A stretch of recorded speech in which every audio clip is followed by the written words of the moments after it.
Toquei a campainha da casa do meu filho num domingo. Minha nora abriu a porta e gritou: "De novo não! Já te disse que os domingos são para descansar." Voltei para casa chorando, mas na terça-feira, quando ela me ligou pedindo dinheiro, desliguei na cara dela. Sei o que estão pensando. Como uma mãe desliga o telefone na cara da nora. Pois deixem-me contar que essa terça-feira não foi o começo desta história. Foi o final de 3 anos aguentando humilhações que me partiram a alma em pedaços tão pequenos que eu já nem sabia mais onde começava minha dignidade. Meu nome é Catarina. Tenho 68 anos, mãos enrugadas de tanto trabalhar e um coração que pensei que nunca ia aprender a dizer não.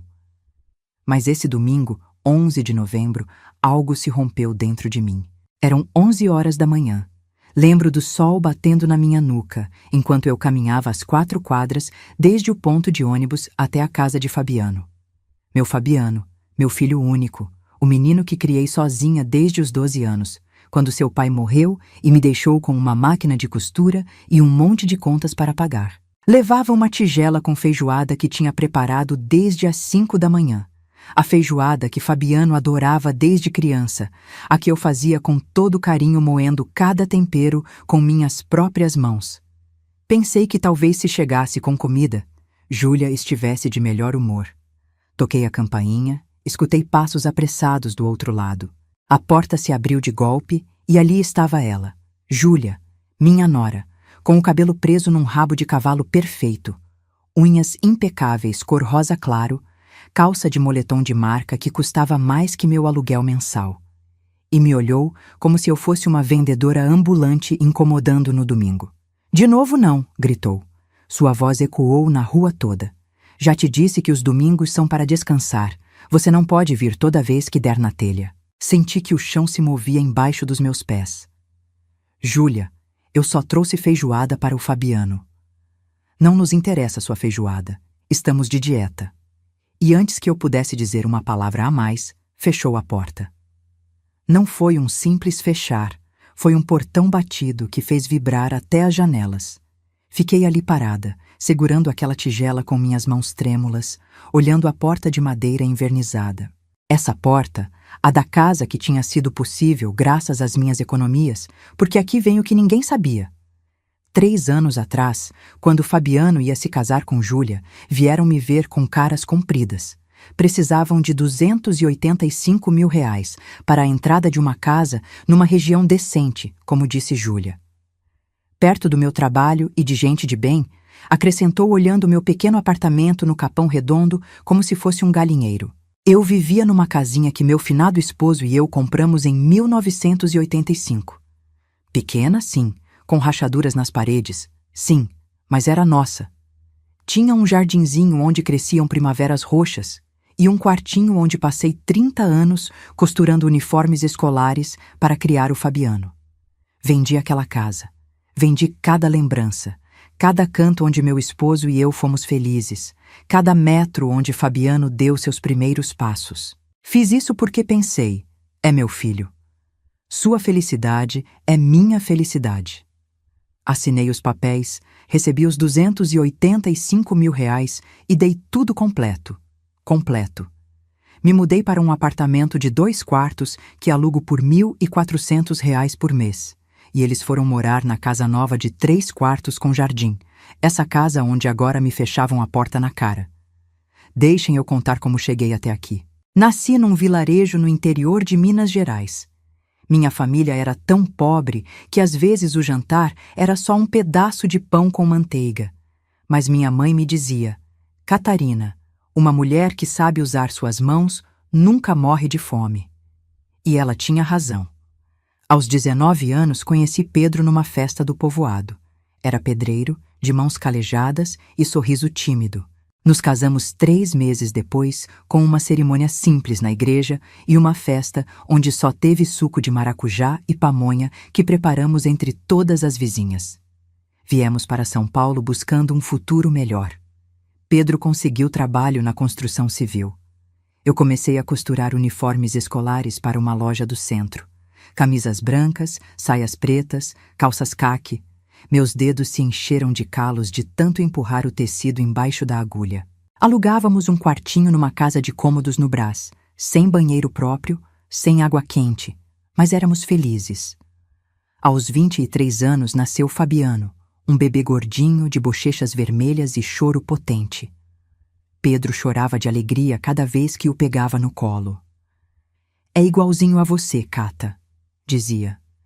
E eu sentia que meu coração ia explodir de tanto amor. Os primeiros anos foram difíceis, mas lindos. Pedro trabalhava de sol a sol. Eu costurava nas noites depois de colocar Fabiano para dormir embaixo de uma lâmpada velha que piscava. Economizávamos cada real. Sonhávamos em comprar uma casinha própria algum dia e conseguimos. Em 1985, quando Fabiano tinha 8 anos, compramos uma casa pequena no Capão Redondo, 2 quartos, um banheiro, uma cozinha minúscula e um jardinzinho. Custou R$150 mil daquela época, que conseguimos juntar durante 6 anos, guardando o dinheiro numa lata de biscoito escondida embaixo do colchão. O dia que recebemos as chaves, nós 3 choramos abraçados naquela sala vazia. Pedro pintou as paredes de amarelo claro. Eu pendurei cortinas de flores que tinha costurado. Fabiano plantou uma mudinha de limão no jardim. Esses foram os anos mais felizes da minha vida. Mas a felicidade na minha família sempre foi emprestada. Fabiano tinha 12 anos quando Pedro caiu de um andaime, 4 andares. Morreu no hospital 3 dias depois, sem recuperar a consciência. Nem consegui dizer adeus. Fiquei sozinha com uma criança, uma casa pela metade de pagar e uma máquina de costura. Chorei uma semana inteira. Depois, enxuguei as lágrimas, sentei naquela máquina e me disse: Fabiano vai estudar, vai ser alguém na vida. Vai ter o que Pedro e eu nunca tivemos. E cumpri. Me transformei em máquina. Costurava desde as 5 da manhã até as 11 da noite. Uniformes escolares, vestidos de festa, roupas de bebê, o que aparecesse. Meus dedos sangravam de tanto me furar com a agulha. Minhas costas doíam de ficar curvada, mas não parava. Paguei a escola primária, o ensino fundamental, o ensino médio do Fabiano. Quando chegou o momento da faculdade, vendi as joias de ouro que minha mãe tinha me deixado de herança. 2 brincos, uma corrente, um anel. Consegui R$28 mil. Não era suficiente. Então, fiz um empréstimo que terminei de pagar 5 anos depois. Fabiano estudou engenharia civil, se formou com honras, conseguiu trabalho numa construtora importante. Chorei de orgulho no dia que o vi com seu diploma, com seu terno novo, com esse futuro brilhante que tinha construído com minhas mãos destruídas. Conseguimos, Pedro, disse ao retrato do meu esposo naquela noite. Nosso filho é um profissional. Fabiano me visitava toda semana. Me levava para comer, me comprava coisas para casa, era atencioso, carinhoso. Eu pensava que toda a minha vida de sacrifício tinha valido a pena. Até que há 5 anos chegou Júlia. Mas antes de continuar, verifique se você já está inscrito no canal e conte nos comentários de qual cidade ou país você está assistindo. Adoramos saber até onde nossas histórias chegam. Fabiano conheceu Júlia no trabalho dela. Ela era assistente administrativa, 10 anos mais nova que ele, de família classe média, bonita, bem arrumada, com aquele ar de superioridade mal disfarçado. Quando Fabiano me apresentou ela, tentei vê-la com bons olhos. Qualquer mulher que faça meu filho feliz é bem-vinda, me disse. A recebi em minha casa de braços abertos. Preparei canjica, mostrei fotos do Fabiano criança, contei histórias. Ela sorria, mas havia algo frio nos olhos dela, como se estivesse avaliando, calculando. Os primeiros 6 meses depois do casamento foram estranhos. Júlia continuava sendo educada comigo, mas havia algo que não batia. Era como se cada sorriso fosse medido. Cada abraço durasse exatamente 2 segundos, nenhum a mais. A primeira vez que senti o veneno foi numa reunião familiar. Estávamos na casa dos pais de Júlia, uma casa nos jardins com móveis elegantes e quadros caros nas paredes. Eu levava minha blusa de flores favorita, a que tinha comprado na feira livre e que me fazia sentir bonita. Era de tecido fresco, com um estampado de girassóis amarelos. Júlia me olhou de cima a baixo quando cheguei. Ai, sogrinha, disse com uma risadinha. Essa blusa já está muito gasta, não? Na sua idade, deveria se vestir mais apresentável. Se quiser, um dia vamos fazer compras e te ajudo a escolher roupa mais apropriada. Disse isso na frente de todos. A mãe dela soltou uma tosse sem graça. O pai olhou para o prato. Fabiano estava mexendo no celular e nem ouviu. Eu só consegui dizer: "Tudo bem, obrigada." Mas por dentro, algo se retorceu. 6 meses depois do casamento, Júlia parou de atender minhas ligações. Eu ligava para cumprimentar, para perguntar como estavam e ela mandava mensagens. "Estamos ocupados, sogrinha, depois a gente liga." Nunca ligavam. Quando eu ia visitar sem avisar, Júlia abria a porta com cara de aborrecida. "Sogrinha, você deveria ligar antes de vir. Nem sempre estamos disponíveis, mas o golpe mais duro chegou 1 ano e meio depois do casamento." Fabiano e Júlia me convidaram para almoçar num domingo. Cheguei emocionada, levando canjica que tinha feito desde cedo. Sentamos à mesa e Júlia soltou a bomba. "Sogrinha, precisamos falar com você sobre algo importante." Olhou para Fabiano, que engoliu seco. "Veja, estamos tentando engravidar e o médico disse que o estresse é muito ruim para a fertilidade." "Ah, que emoção!" eu disse. "Vão ter um bebê." "Sim, mas precisamos de espaço, tranquilidade. Suas visitas constantes nos estressam muito." Fiquei congelada. "Minhas visitas os estressam." "Não é pessoal", interveio Fabiano sem me olhar nos olhos. "É só que você vem umas 3 vezes por semana e às vezes é demais. Eu só quero ver vocês, saber como estão." Júlia suspirou dramaticamente. "Por isso estabelecemos uma regra nova. Você só pode vir nas quintas-feiras à tarde das 4 às 6. 2 horas. Assim podemos organizar nossa semana. 2 horas, um único dia. Com meu próprio filho." "E os domingos?" perguntei com um fio de voz. "Os domingos são sagrados para nós, para descansar, para ficarmos sozinhos, sem visitas de ninguém." Aceitei porque pensei que era temporário, porque pensei que quando tivessem o bebê tudo mudaria. Mas passaram os meses e Júlia nunca engravidou. E a regra continuou. Quintas-feiras das 4 às 6. Nem 1 minuto a mais. As humilhações foram ficando cada vez mais cruéis. Uma vez cheguei 5 minutos atrasada no meu horário permitido, porque o ônibus se atrasou. Júlia abriu a porta e olhou o relógio com exagero. "São 4h05, sogrinha. Combinamos às 4. Agora você só fica até às 5h55. Outra vez, no meu aniversário de 67 anos, Fabiano me ligou às 10 da noite. "Desculpa, mãe, esquecemos do seu aniversário. É que a Júlia teve um dia pesado no trabalho. Não teve bolo, não teve abraço, só uma ligação de 2 minutos. Mas o pior, o que realmente me destruiu, foi o dia das sobras." 3 semanas antes do domingo do portão, cheguei numa quinta-feira no meu horário permitido. Havia vozes e risadas lá dentro. Toquei a campainha. Júlia abriu e atrás dela vi a sala cheia de gente. Os pais dela, as 2 irmãs, vários amigos, música, pratos de comida, taças de vinho. "Ai, sogrinha", disse sem me deixar entrar. "Hoje temos reunião familiar, é privada. Mas posso entrar pelo menos para cumprimentar." "Não, de verdade é só para a família próxima da Júlia. Além disso, você já comeu em casa, não foi?" Consegui ver a mesa do jardim. Tinha um churrasco enorme, saladas, sobremesas. Reconheci a toalha de mesa. Era a que eu tinha dado de presente no aniversário de casamento deles. "Espera", disse Júlia e desapareceu lá dentro. Voltou com um pote descartável. "Toma, guardamos um pouco de carne para você, está gostosa." Me deu as sobras na porta como se eu fosse uma pedinte. A mãe de Júlia passou por trás e me viu ali parada. Soltou uma risada nervosa e desviou o olhar. Procurei Fabiano com os olhos. Estava sentado no jardim com uma cerveja na mão, olhando para o prato. Não disse nada, não fez nada. E então chegou aquele sábado, 10 de novembro.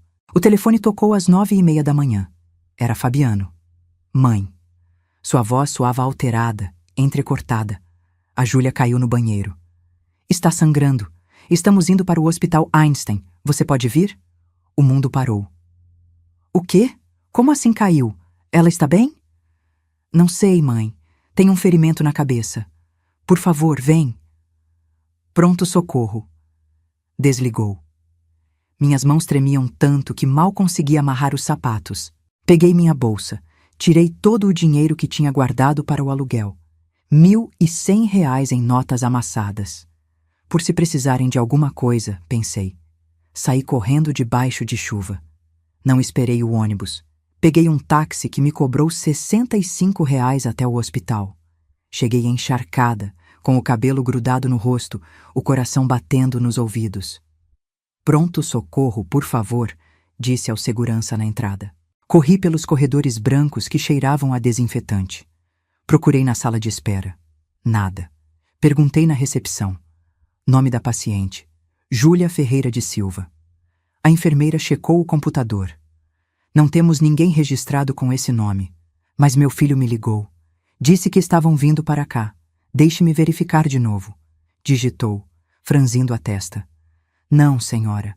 Não há nenhuma entrada com esse nome nas últimas 12 horas. Liguei para Fabiano 1 vez, 2 vezes, 5 vezes. Não atendia. Mandei mensagens. Filho, onde vocês estão? Estou no hospital e não encontro vocês. Me responde, por favor. Estou preocupada. Passou meia hora, 40 minutos, 1 hora. Sentei naquelas cadeiras duras da sala de espera, molhada, tremendo, com o celular na mão esperando. Finalmente, às 11h30 chegou uma mensagem de Fabiano. Falso alarme, mãe. A Júlia só escorregou, mas está bem, já estamos em casa. E então chegou o domingo. Eram 11 horas da manhã. Fiz a feijoada desde as 5 da manhã. Caminhei as 4 quadras até a casa deles. Podia ouvir risadas lá dentro, música, vozes alegres. Toquei a campainha, ouvi passos. A porta se abriu e ali estava Júlia, sem um arranhão, sem curativos, sem hematomas, perfeita, impecável, com o cabelo solto brilhando sob o sol. Nos olhamos. Nos olhos dela vi algo que gelou meu sangue. Incômodo. Puro incômodo. De novo não, gritou. Já te disse que os domingos são para descansar. Júlia, eu só trouxe feijoada para o Fabiano. Não nos interessa a sua feijoada. Estamos de dieta. Por que você sempre tem que estar em cima de nós? E fechou a porta. Bang. O som ecoou no meu peito como um tiro. Voltei para casa em choque. Quando cheguei ao meu apartamento eram 2 da tarde. Coloquei a tigela de feijoada na geladeira. Olhei para ela um momento longo, depois tirei e joguei tudo no lixo. A feijoada que tinha feito com amor, com esperança, com a ilusão de que ainda importava. O domingo passou. A segunda-feira passou como uma nuvem cinza. Não comi, não saí. Só fiquei sentada olhando o teto, me perguntando em que momento tinha me tornado tão insignificante para meu próprio filho. E então chegou a terça-feira. 10 da manhã. O telefone tocou. Vi o nome na tela, Júlia. Meu primeiro instinto foi não atender, mas o costume de toda uma vida foi mais forte. Atendi. Oi, sogrinha querida. Sua voz era mel, mel envenenado. Como você está? Tanto tempo sem falar, não é? 2 dias. Tinham-se passado 2 dias desde o portão. Bem, menti. Ai, que bom. Olha, te ligo porque preciso te pedir um favorzão. Você sabe que sempre contei com você, não sabe? Você é uma sogra incrível. Incrível! A palavra caiu como uma bofetada. Fala. Então, resulta que meus pais vão vir ficar conosco 2 semanas. Você sabe como minha mãe é, muito especial para tudo. E o quarto de hóspedes está horrível. As paredes descascadas, as cortinas velhinhas, o colchão afundado. Me dá vergonha que durmam lá. Fez uma pausa dramática. Eu não disse nada. Então preciso reformar tudo urgente. Pintura nova, cortinas bonitas daquelas que vendem na Renner, um colchão ortopédico de boa qualidade. Já fui cotar e dá uns R$ 9.500. Nada demais, não é? R$ 9.500, nada demais. Meu aluguel mensal era de R$ 1.400. Meus gastos de comida, luz, água, gás somavam outros 1.200. Vivia com 2.600 por mês. R$ 9.500 eram quase 4 meses da minha vida. Você tem economias, não tem, sogrinha? Sei que você sempre foi muito prevenida, muito guardadinha. Te prometo que te devolvo em 6 meses. Bom, talvez 8, porque agora estamos um pouco apertados com os gastos, mas é certo, você sabe que o Fabiano ganha bem. 8 meses. Enquanto ela continuava falando, na minha cabeça começaram a passar imagens como filme. O domingo, o portão, o grito dela. Os domingos são para descansar. O sábado, a emergência falsa, minha corrida desesperada para o hospital, meus R$ 1.100 na bolsa por via das dúvidas, a mensagem falso alarme, as sobras no pote descartável 3 semanas atrás, as quintas-feiras das 4 às 6, 2 horas permitidas, as humilhações, os comentários sobre minha roupa, minhas histórias que entediam, e antes de tudo isso, meus R$ 285.000. A entrada daquela casa onde agora me fechavam a porta, a casa onde dormiriam os pais de Júlia, num quarto reformado com o meu dinheiro outra vez, sempre outra vez. Algo se partiu dentro de mim. Não foi dramático. Não teve música de fundo, nem momento de iluminação divina. Foi simples, como quando um elástico se estica tanto que finalmente estoura. Não, eu disse. A palavra saiu sozinha. Firme. Clara. Silêncio do outro lado. O quê? A voz de Júlia mudou completamente. Já não era mel, era gelo. Como assim não? Não tenho esse dinheiro e se eu tivesse, não te daria. Você está falando sério agora, Catarina? Nunca tinha me chamado pelo nome. Sempre era sogrinha. Depois de tudo que fizemos por você, tudo. O que fizeram por mim, Júlia? Te deixar vir na nossa casa, te aguentar toda semana, te convidar para os almoços de família. Aguentar. Essa palavra. Os domingos são para descansar, eu disse repetindo as próprias palavras dela. Tchau, Júlia. E desliguei. Desliguei o telefone e coloquei sobre a mesa com mãos trêmulas. Fiquei olhando para ele como se fosse um objeto estranho, como se essas mãos que tinham acabado de desligar não fossem minhas. O telefone vibrou. Júlia ligando de novo. Não atendi. Vibrou outra vez, e outra, e outra. 8 ligações em 20 minutos. Não atendi nenhuma. Às 6 da tarde, ouvi batidas violentas na minha porta. Mãe, abre. Era Fabiano. Abri a porta. Estava vermelho, suando, com a gravata afrouxada e o paletó amassado. Entrou sem que eu convidasse. Você pode me dizer que diabos está acontecendo? Cuspiu as palavras. Por que você desligou o telefone na cara da Júlia? Por que não está atendendo? Fiquei de pé olhando para ele. Meu filho, o bebê que tinha carregado, o menino que defendi dos valentões na escola, o jovem para quem paguei a faculdade vendendo as joias da minha mãe. Esse homem que agora me gritava na minha própria casa. Fabiano, eu disse devagar. No domingo sua esposa fechou a porta na minha cara. No sábado você me fez correr para um hospital por uma emergência que nunca existiu. E hoje ela me pede R$ 9.500 como se eu fosse um banco. Você sempre exagera tudo. A Júlia estava estressada no domingo. O sábado foi um mal-entendido e o negócio do dinheiro é um empréstimo. Ela ia te devolver. Não, o quê? Não, Fabiano, não tenho esse dinheiro. E mesmo que tivesse, a resposta seria não. O rosto dele ficou roxo. Sabe de uma coisa?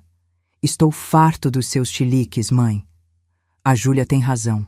Você é manipuladora, sempre se fazendo de vítima, sempre com você. Eu te dei tudo, eu me sacrifiquei. E sabe mais o quê? Fez uma pausa cruel. A Júlia me disse algo há pouco que tem razão, que você nunca aceitou que eu tenha minha própria família, que quer continuar sendo o centro da minha vida. Mas já cresci, mãe. Não preciso mais de você como antes. Cada palavra era uma facada. Saiu batendo a porta que fez tremer a moldura. Fiquei ali de pé no meio da minha sala, sentindo como meu coração se fazia em pedaços tão pequenos que eu já nem sabia se algum continuava batendo. Aquela noite não chorei. Já não me sobravam lágrimas. Só sentei no escuro e pensei. Acabou. Perdi meu filho. Passei 3 dias trancada no apartamento. 3 dias sem comer quase nada, sem tomar banho, sem abrir as cortinas. O telefone continuava desligado. Não queria saber de nada de ninguém. Tinha tocado o fundo, e esse fundo era escuro, frio, solitário. Na quarta-feira à tarde, estava sentada no chão do meu quarto, cercada de caixas velhas. Não sei o que me deu para abrir o armário do fundo, esse onde guardava coisas que não tinha mexido em anos. Talvez precisasse sentir algo que não fosse dor. Talvez buscasse lembranças de quando minha vida tinha sentido. Tirei uma caixa de papelão empoeirada. Dentro tinha papéis, recibos antigos, fotografias, documentos da casa que vendi. Ali estava o contrato de compra e venda. Abri com mãos trêmulas.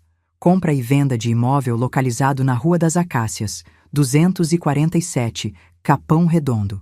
Vendedora Catarina Alves, viúva de Silva. Valor R$285 mil. As letras se embaçavam com minhas lágrimas. Aquela casa, minha casa, a que Pedro e eu compramos com tanto esforço, a que vendi pelo meu filho. Continuei lendo, e então vi algo que não lembrava. Cláusula 7ª, em letra pequena. Em caso de a vendedora requerer moradia por situação de vulnerabilidade econômica, terá direito a reclamar o reintegro de R$380 mil, ajustados por inflação, ou o direito de coabitação em propriedade equivalente do comprador. Li essa cláusula 3 vezes. O advogado que me ajudou com a venda tinha me explicado algo assim, mas eu nunca prestei atenção. Não vou precisar disso, pensei. Então é meu filho. Ele sempre vai cuidar de mim. Que ingênua fui. Continuei revisando a caixa. Debaixo do contrato tinha uma carta. O envelope amarelado tinha meu nome escrito com a letra trêmula de Pedro. Meu coração deu um pulo. Era a carta que ele me escreveu antes de morrer, quando ficou internado aqueles 3 dias no hospital. A enfermeira me deu junto com os pertences dele. Eu li rápido entre lágrimas, mas nunca prestei atenção no final, porque a dor me partia em 2. Abri com cuidado, como se fosse de cristal. Minha Catarina, linda. Se você está lendo isto é porque já não estou contigo. Me perdoe por te deixar sozinha. Me perdoe por não conseguir ver o Fabiano crescer. Cuide muito dele. Mas lembre disto, amor meu. Cuidar não significa se transformar em escrava dele. Um filho que não aprende a valorizar o sacrifício de sua mãe é um filho que não aprendeu a ser homem de verdade. Não se deixe pisotear por ninguém, nem por estranhos, nem por família, nem mesmo por nosso próprio filho, se algum dia ele esquecer de onde veio. A dignidade não se herda, Cata. Se ensina, e se ensina colocando limites. Mesmo que doa, te amo, sempre vou te amar, mas me prometa que nunca vai deixar que te apaguem. Seu Pedro. As lágrimas caíram sobre o papel, borrando algumas palavras. Pedro sabia. Há 26 anos, da sua cama de hospital, já sabia que eu tinha esse defeito, me entregar até desaparecer. A dignidade se ensina colocando limites, mesmo que doa. Fiquei ali sentada no chão, abraçando aquela carta enquanto algo mudava dentro de mim. Não foi súbito, foi como quando amanhece. Primeiro tem escuridão, depois cinza, depois a luz rompe o horizonte. E com essa luz chegou clareza. Liguei meu telefone. Tinha 47 chamadas perdidas, 28 de Júlia, 19 de Fabiano. Apaguei todas. Disquei um número que tinha guardado há anos. Doutor Augusto Mendes, o advogado que me ajudou com a venda da minha casa. Doutor, fala Catarina Alves. Preciso consultar algo urgente sobre um contrato que assinei há 3 anos. Na quinta-feira à tarde, estava batendo na minha porta de novo. Era Fabiano, mas dessa vez trazia cara de espanto. Deixei entrar. Ele se sentou no sofá, passou as mãos pelo rosto. Estava pálido. Mãe, disse com voz trêmula. Você sabia que a Júlia já não trabalha? O ar ficou parado. O quê? Liguei hoje para a empresa dela. Disseram que ela pediu demissão há 14 meses. 14 meses, mãe. E todos esses meses ela tem me mentido. Se arruma de manhã, sai com sua pasta e eu achava que ela ia para o escritório. A voz dele se quebrou. Revisei os extratos bancários, saques diários em cassino online, R$62 mil em apostas, quase todos os dias. Compras na Renner, na Daslu, tudo carregado no meu cartão de crédito. Mãe, ela tem uma dívida de jogo de R$62 mil. Cobriu o rosto com as mãos. 62 mil reais no cassino, enquanto me pedia 9.500 para reformar o quarto de hóspedes. A confrontei, continuou Fabiano. Primeiro negou tudo, depois chorou, depois gritou que era minha culpa por não dar dinheiro suficiente para os gastos dela, que ela merecia se divertir porque trabalhava muito em casa. Trabalhava. Se temos a dona Célia que vem limpar 3 vezes por semana. Olhei para ele. Meu filho, finalmente vendo a verdade. Fabiano, eu disse devagar. Há 2 semanas, sua esposa fechou a porta na minha cara depois que vendi meu patrimônio para que vocês tivessem essa casa. Há 1 semana, você me fez correr para um hospital por uma emergência falsa, e há 4 dias, você me pediu que aguentasse as humilhações de Júlia porque eu era manipuladora e dramática.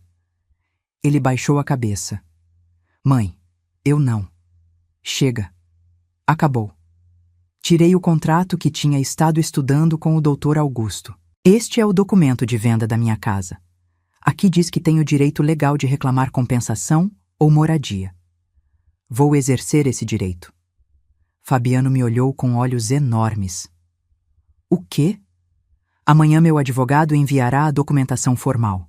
Ou me pagam 380 mil reais ajustados por inflação, ou tenho direito de coabitar numa propriedade equivalente. Sua casa. Mãe, você não pode.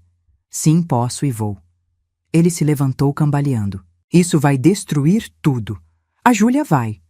A Júlia vai aprender, eu disse com uma voz que não reconheci como minha, fria, firme, que a dignidade não tem preço. E você vai aprender que uma mãe não é um caixa eletrônico com sentimentos. Naquela noite, Fabiano não dormiu na casa dele. Soube porque me ligou às 2 da manhã de um hotel. Sua voz soava quebrada, como se tivesse envelhecido 10 anos num dia. Mãe, encontrei mais coisas. Que coisas? Revisei tudo, os cartões de crédito, os extratos de conta, até o celular dela. Tem mensagens com amigas do cassino.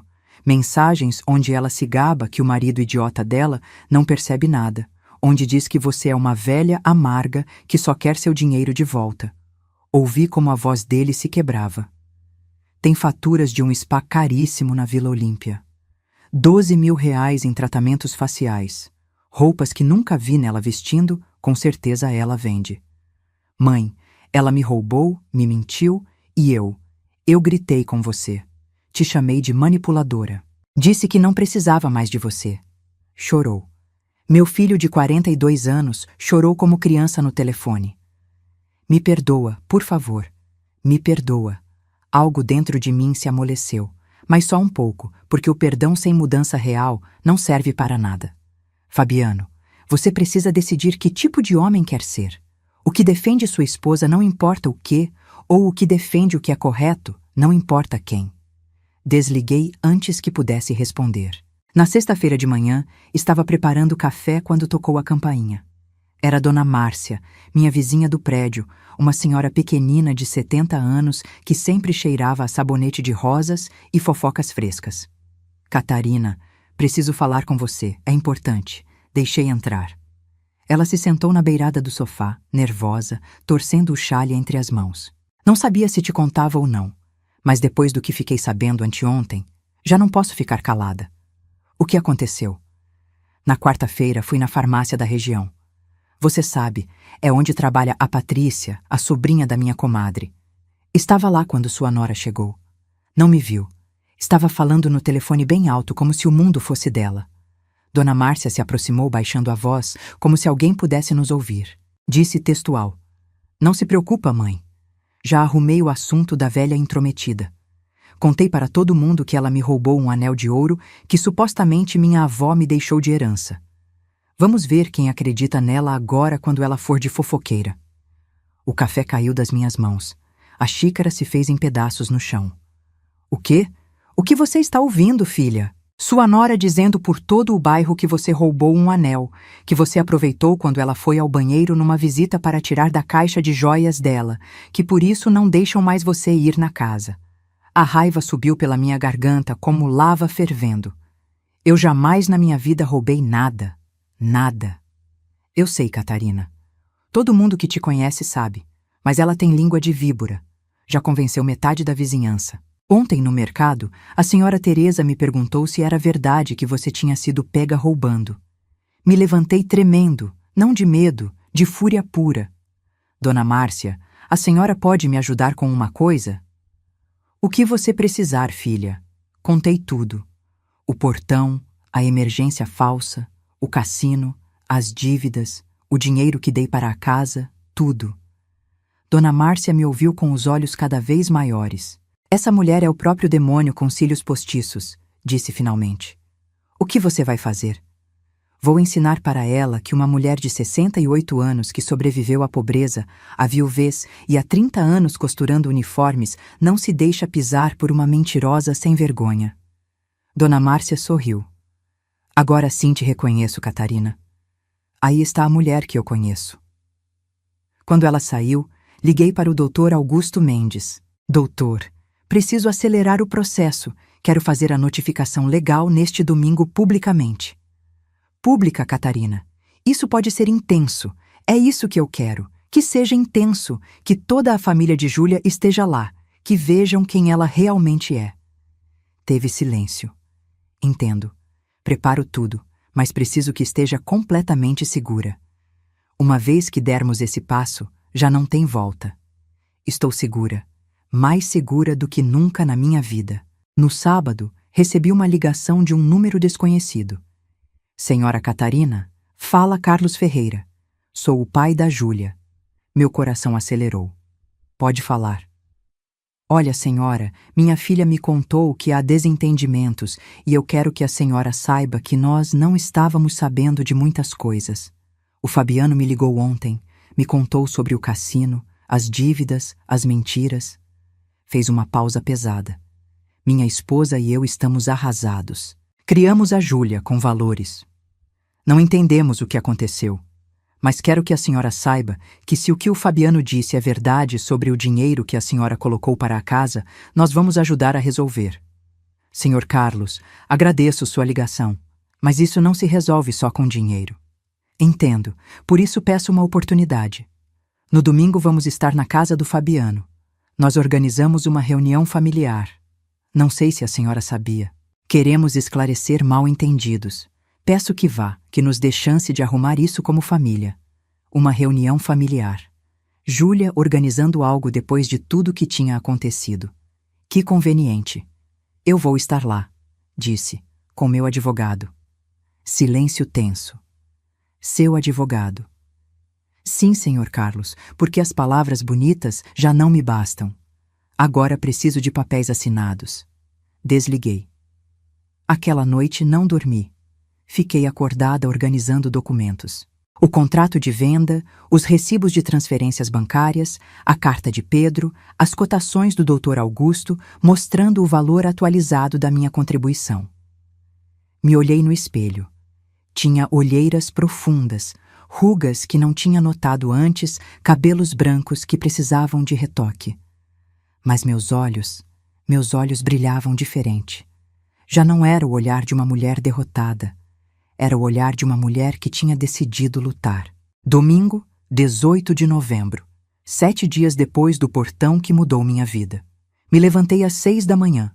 Tomei banho com calma, coloquei minha saia cinza, uma blusa branca impecável que tinha passado na noite anterior e os brincos de prata que minha mãe me deu quando completei 15 anos. Me olhei no espelho e me disse: hoje você recupera sua dignidade, Catarina. O Dr. Augusto chegou na minha casa às 11. Trazia uma pasta de couro e uma pasta grossa com documentos. Pronta, me perguntou. Mais do que nunca. Chegamos na casa meio-dia em ponto, pontual, porque a dignidade não chega atrasada. Tinha 4 carros estacionados lá fora. Reconheci o dos pais de Júlia, o das irmãs e o do tio que morava em Campinas. Todos estavam lá. Perfeito. Toquei a campainha dessa vez não com medo, com determinação. Júlia abriu a porta. Usava um vestido cor creme, salto alto e maquiagem perfeita. Me olhou com desprezo. Depois viu o doutor. Quem é ele? Meu advogado, Dr. Augusto Mendes. O rosto dela mudou. Você, o quê? Vamos nos deixar entrar ou vamos fazer isso na rua? eu disse com voz firme. Júlia se fez de lado desconcertada. Entramos. A sala estava cheia. Os pais de Júlia sentados no sofá principal, as duas irmãs nas poltronas individuais. O tio Germano perto da janela, Fabiano de pé junto à lareira, pálido como papel. Todos viraram para nos ver. Boa tarde, eu disse. Obrigada por nos receberem. A mãe de Júlia se levantou nervosa. Catarina, que prazer te ver. Entra, senta. Prefiro ficar de pé. Obrigada. Júlia cruzou os braços. Você pode explicar o que significa isso? Por que traz um advogado para a minha casa? Para a nossa casa, corrigiu o Dr. Augusto. Ou mais especificamente, para a casa que foi possível graças a uma contribuição de R$ 285 mil da senhora Catarina Alves. Silêncio sepulcral. O doutor abriu sua pasta e tirou documentos. Tenho aqui o contrato de compra e venda assinado há 3 anos. A senhora Catarina vendeu seu patrimônio familiar para dar a entrada completa desta propriedade. Nesse contrato existe uma cláusula que estabelece seu direito legal de recuperação econômica ou coabitação. Carlos, o pai de Júlia, se levantou. Espera, nós não sabíamos. Porque sua filha nunca contou a verdade para vocês. Eu interrompi, já não com voz trêmula, com voz de aço. Nunca contou que fechou a porta na minha cara há 1 semana, que me fez correr para um hospital por uma emergência falsa, que me pediu R$ 9.500 para reformar um quarto, enquanto tem dívidas de cassino de R$ 62 mil. A mãe de Júlia sufocou um grito. Cassino! Isso é mentira, guinchou Júlia. Ela está inventando coisas porque está ressentida. Ressentida. Tirei minha própria pasta. Aqui estão as transferências bancárias. Aqui, o contrato de venda da minha casa assinado em cartório. Aqui, os recibos do Hospital Einstein, do sábado, 10 de novembro, onde passei 1 hora procurando por ela porque Fabiano me disse que tinha tido um acidente. Aqui a cotação que o advogado me fez. Minha contribuição ajustada por inflação equivale hoje a R$ 380 mil. Coloquei cada documento sobre a mesa de centro com calma mortal. E aqui, continuei, está a declaração assinada de Dona Márcia Torres, que ouviu ela na farmácia contando para a mãe dela que inventou uma história de que eu roubei um anel de ouro para me difamar no bairro. A irmã mais velha de Júlia se levantou. Você fez o quê? Júlia estava vermelha, tremendo. Eu não tenho por que aguentar isso. Você está louca, velha amarga. Sai da minha casa. Não é sua casa, disse o Dr. Augusto friamente. Legalmente, a senhora Catarina tem direito a reclamar compensação imediata ou o direito de habitação. Viemos notificá-los formalmente. Carlos passou as mãos pelo rosto. Sua esposa, Sandra, chorava em silêncio. Júlia, disse Carlos com voz quebrada. É verdade sobre o cassino? Fabiano falou pela primeira vez. É verdade, sogro. Tudo é verdade. Encontrei os extratos de conta, as dívidas, tudo. Júlia virou para ele como víbora. Você me prometeu que não ia falar nada, traidor. Traidor. Fabiano deu um passo em direção a ela. Eu sou o idiota que deixou você humilhar minha mãe durante 3 anos porque não queria problemas. O idiota que gritou com a mulher que vendeu a casa dela para que nós tivéssemos esta. Sandra, a mãe de Júlia, se aproximou de mim com lágrimas nos olhos. Senhora Catarina, não sei o que dizer. Nós vamos pagar. Vamos vender o que tiver que vender, mas vamos te pagar o que te devemos. Com todo respeito, dona Sandra, eu disse devagar. Isso não é só dinheiro, é sobre dignidade. Sua filha precisa aprender que as pessoas não são descartáveis, que as mães não são caixas eletrônicos, que o respeito não se mendiga, se exige. Júlia explodiu. Já cala a boca. Ninguém te pediu que vendesse sua casa. Você sozinha fez isso e agora vem cobrar como agiota. O silêncio que seguiu foi tão pesado que podia sentir nos ossos. Carlos se aproximou da filha e falou com uma voz que nunca tinha ouvido dele. Fria, decepcionada. Júlia Ferreira, você me dá nojo. Levamos meses ajudando você com gastos extras. Agora entendo para onde ia esse dinheiro. Amanhã mesmo vamos no cassino e você vai fechar qualquer conta que tenha lá e vai procurar trabalho, um trabalho de verdade. Pai, não. Você me falhou. Falhou com todos nós. Olhei para Fabiano. Tinha os olhos vermelhos, as mãos tremendo. Mãe, disse com voz quebrada. Me desculpa, me perdoa. Mas o perdão, como disse para meu filho naquela tarde, não se dá de graça, se conquista. Carlos se sentou. Dona Catarina, por favor, precisamos resolver isto. Com calma, conversamos e chegamos a um acordo. Carlos e Sandra se comprometeram a pagar 380 mil reais em parcelas. 6.800 reais por mês durante 5 meses, mais 34 mil no 6º mês. Júlia teria que procurar trabalho real e fazer terapia para ludopatia com comprovantes mensais. Os pais dela pagariam a dívida do cassino de 62 mil reais. Fabiano não pagaria nada das dívidas dela. Ele também foi vítima. Quando terminamos, já eram 4 da tarde. Fabiano me acompanhou lá fora enquanto o doutor guardava os documentos no carro. Mãe, preciso te dizer uma coisa. Olhei para ele. Encontrei o chale, o que você deu para a Júlia no dia do nosso casamento. Meu coração deu um pulo. Onde estava? Ela vendeu há 2 anos numa loja de antiguidades na Feira da Madrugada. Conseguiu 1.500 reais por ele, segundo encontrei numa mensagem. Senti como se tivessem me dado um soco no estômago. O chale da minha mãe, da minha avó, vendido como qualquer pano velho por 1.500 reais. Mas eu recuperei, continuou Fabiano rapidamente. Ontem fui em todas as lojas da Feira da Madrugada perguntando. Encontrei numa delas. Paguei 4.200 reais para recuperar. Tirou uma sacola de tecido do carro. Dentro estava meu chale, o rosa com flores douradas, um pouco desbotado, mas ali estava. Chorei pela primeira vez em dias. Chorei de alívio. Obrigada, filho. Não, mãe. Obrigada a você por não desistir, por me ensinar que o amor não significa permitir abusos. Nos abraçamos na rua debaixo do sol de novembro, enquanto os vizinhos olhavam discretamente pelas janelas. O primeiro pagamento chegou pontual, 6.800 reais depositados na minha conta no dia 25 de novembro, exatamente uma semana depois daquele domingo da verdade. Carlos cumpriu sua palavra. Com esse dinheiro, fiz algo que levava anos adiando. Fui ao dentista. Arrumei 3 dentes que doíam, mas que nunca tratei porque o dinheiro não dava para outras coisas. Me comprei roupas novas, não de feira livre, de uma loja de departamento, blusas que me faziam sentir bonita, sapatos confortáveis, um casaco cor vinho que me encantou assim que vi. A moça do provador me olhou estranho quando me emocionei tanto experimentando roupa. Faz muito tempo que não compra algo novo, não é? Perguntou com um sorriso. 30 anos, respondi. E as duas rimos, embora eu tivesse lágrimas nos olhos. O segundo pagamento chegou pontual em dezembro, mais 6.800 reais. O terceiro em janeiro, o quarto em fevereiro.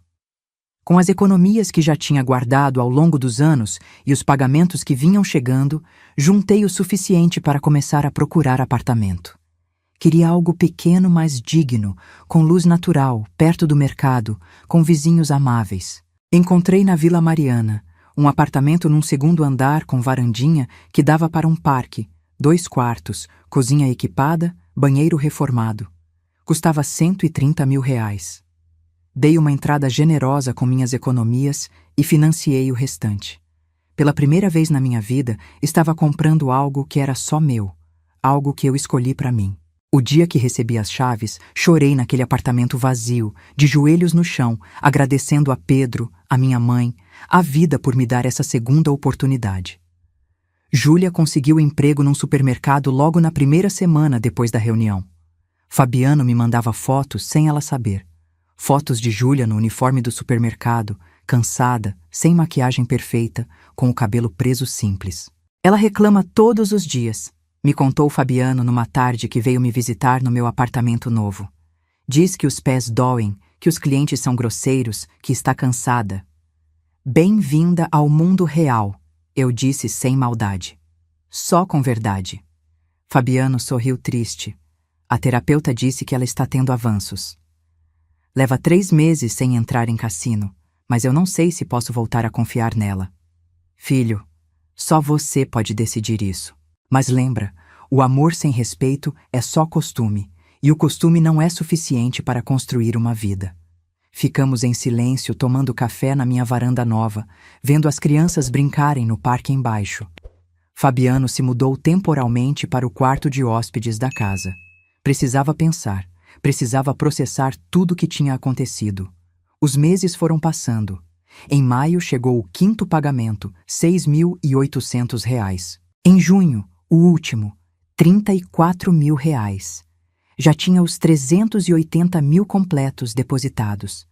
Fabiano veio me visitar no dia que o último pagamento caiu na conta. Trazia papéis. Mãe, a Júlia e eu assinamos o divórcio. É oficial. Olhei para ele. Estava mais magro, mas mais tranquilo, como se tivesse soltado um peso. Você está bem? Sim. Pela primeira vez em anos, sim.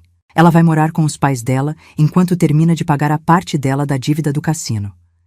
Eu fico na casa e quero que saiba algo. Tirou outro documento. Este é o título de propriedade. Coloquei no seu nome também. 50% meu, 50% seu legalmente, porque essa casa sempre foi sua tanto quanto minha. Senti que o peito apertava.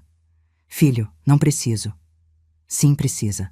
Precisa saber que seu filho finalmente entendeu a lição, que o amor se demonstra com atos, que a gratidão não é só uma palavra bonita nos cartões do Dia das Mães. Nos abraçamos. Um abraço longo, apertado, desses que curam feridas velhas. Dona Rosa da Rádio Comunitária me convidou para contar minha história num programa em julho, 8 meses depois daquele domingo que mudou tudo. Sem nomes reais, mas preciso que outras mulheres ouçam o que você passou. Como colocou limites, como recuperou sua dignidade. O programa foi transmitido numa terça-feira às 3 da tarde. Fiquei na cabine durante 1 hora contando minha história. Dona Rosa foi respeitosa, me fez perguntas inteligentes, me deu espaço para chorar quando precisei. No dia seguinte, a estação recebeu 247 ligações. 247 mulheres querendo compartilhar histórias parecidas. Sogras maltratadas, mães ignoradas, avós usadas como babás grátis e depois descartadas. Dona Rosa me ligou chorando. Catarina, você tocou algo profundo, muito profundo.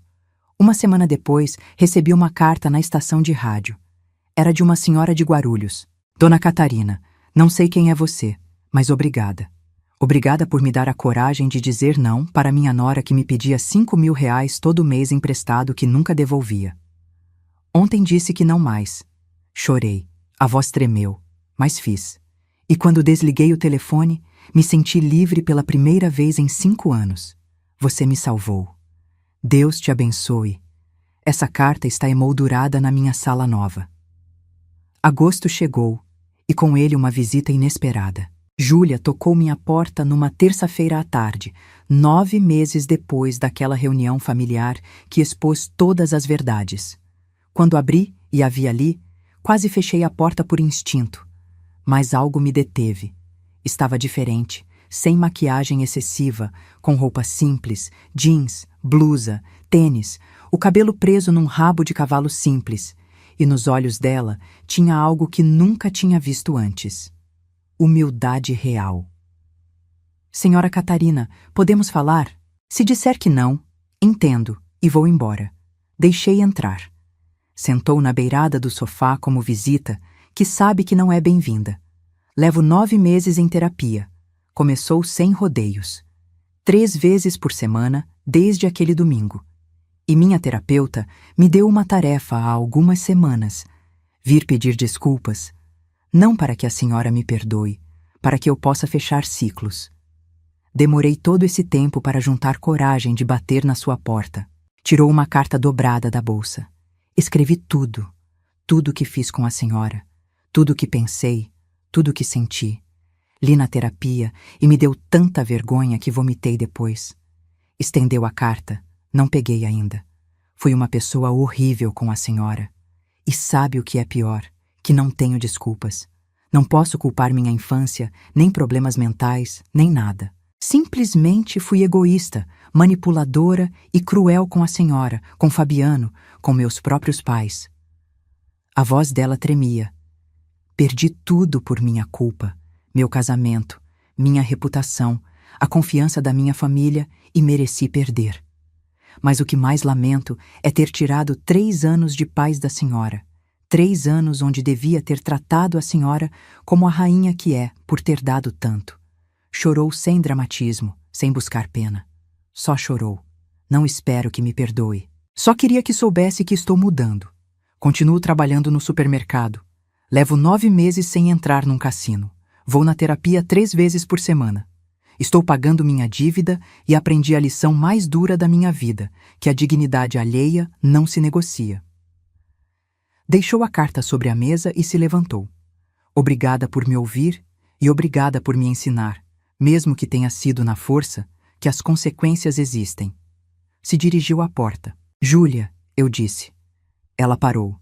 O perdão não se dá de um dia para outro, se constrói com o tempo, mas admiro que tenha vindo. Isso fala de coragem. Ela assentiu chorando. Sei. E não vou voltar a incomodar a senhora. Só queria fechar bem. Foi embora. Li a carta dela naquela noite. Era brutal na honestidade.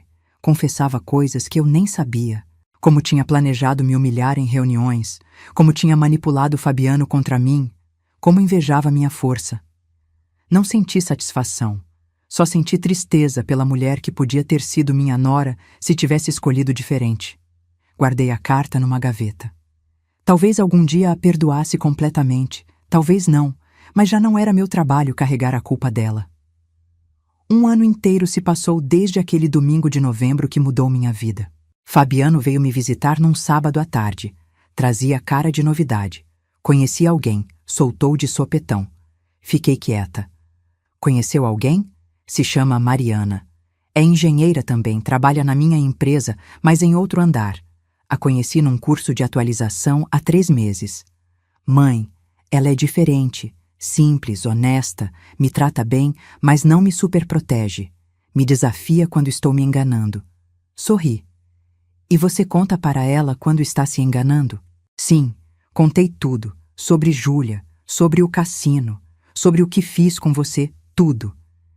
E sabe o que ela me disse? O quê? Que respeitava que eu tivesse aprendido, mas que a prova de fogo dela seria ver como trato minha mãe.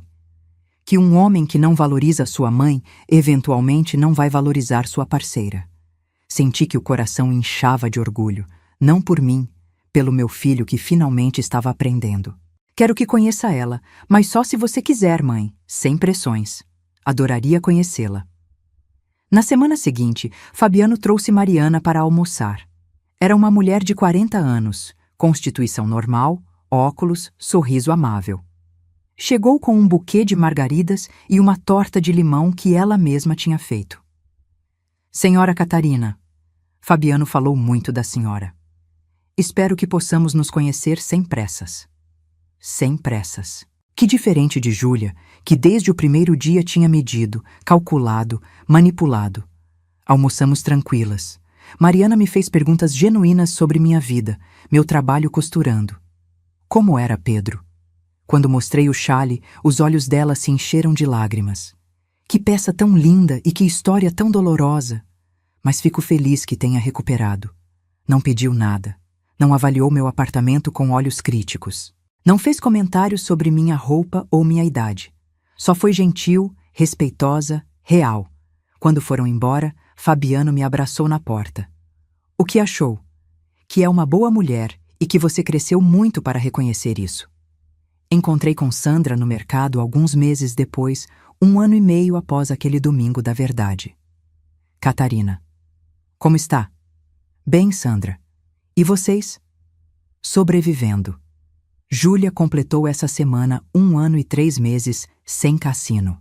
Continua trabalhando, continua em terapia, já pagou toda a dívida dela e está estudando uma carreira técnica em contabilidade nas noites. Fico feliz em ouvir. Sandra baixou a voz. Ela pergunta por você às vezes. Não se atreve a procurar você, mas pergunta. Dê tempo ao tempo, eu disse. Algumas pontes se reconstroem, outras não. E está tudo bem. Sandra assentiu com lágrimas nos olhos. Você é uma mulher sábia, Catarina. Quem dera eu tivesse tido sua força na sua idade. Ri. Sandra, eu não tive essa força na minha idade. Encontrei porque me obrigaram a procurar. A força sempre esteve aí. Só estava dormindo. Hoje é domingo. 1 ano e meio depois daquele portão que mudou minha vida. Estou na minha varanda vendo o pôr do sol sobre o parque. Penso naquela Catarina de 1 ano e meio atrás. A que corria para o hospital por emergências falsas, a que aceitava sobras em pote descartável, a que chorava 4 quadras de volta para casa com uma feijoada que ninguém quis. Essa Catarina já não existe e não sinto falta dela. No lugar dela, tem uma mulher que sabe seu valor, que aproveita seu café das manhãs, que tem amigas, atividades, planos próprios, que visita seu filho quando ela quer, não só quando precisam dela. Uma mulher que voltou a costurar, mas agora por prazer, não por necessidade, que faz vestidos para as debutantes do bairro e não cobra só porque gosta de ver a felicidade nos rostos delas. Uma mulher que perdoou seu filho, mas não esqueceu a lição. Uma mulher que talvez algum dia perdoe completamente Júlia, ou talvez não, mas que já não perde o sono pensando nisso. Porque no final entendi algo que meu Pedro me escreveu há tantos anos. A dignidade não se herda, se ensina, se defende, se recupera, e nunca, nunca é tarde para lembrar que você a merece. Se você gostou dessa história, responda nos comentários. No meu lugar, o que você faria? E não se esqueça de assistir ao próximo vídeo que aparecerá na sua tela. Ele tem uma reviravolta surpreendente e emocionante que vai te prender do começo ao fim.